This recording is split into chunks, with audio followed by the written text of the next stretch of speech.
Endilikda Kia avtomobilini xarid qilish uchun avtosalonga tashrif buyurish shart emas.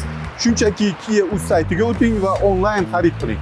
Jarayonni Kia.uz saytiga ochish bilan boshlaymiz va onlayn xarid tugmasini bosamiz. Keyin kerakli avtomobilni tanlaymiz. Bizning misolimizda Sportage. Keyingi bosqich komplektatsiyani tanlash. Bu yerda narx va qisqacha ma'lumot ko'rsatilgan bo'ladi. Shuningdek, barchasini ko'rsatish tugmasi orqali komplektatsiya haqida batafsil ma'lumot ochish mumkin. Misolda biz X-Line komplektatsiya tanlaymiz. So'ng avtomobil rangini tanlaymiz.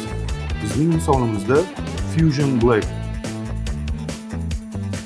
Tanlovdan so'ng sayt barcha parametrlarni ko'rsatadi va pastki qismda to'lov usuli tanlanadi. Onlayn to'lov yoki dilerda to'lov.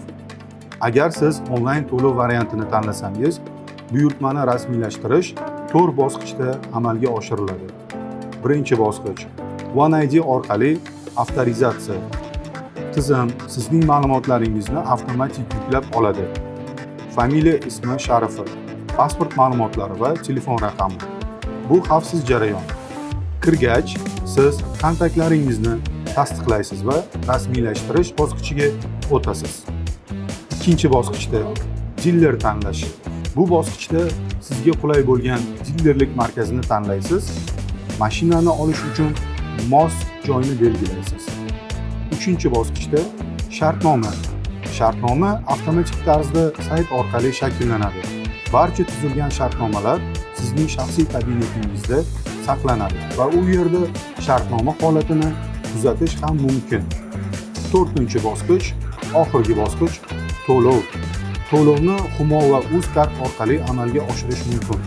Shuningdek, to'lovni istalgan bank orqali mustaqil tarzda to'lash imkoniyati ham mavjud. Agar siz dilerga to'lov variantini tanlasangiz, quyidagilarni to'ldirishingiz kerak bo'ladi. Ism, telefon raqami va o'zingizga qulay bo'lgan dilerlik markazi. So'rov yuborilgandan so'ng bizning menejerimiz siz bilan bog'lanadi. Yagona tashrifingiz faqatgina Kia avtomobilini olib ketish uchun bo'ladi. Yangi Kia Sportage avtomobil olganingiz bilan tabriklayman. Rahmat.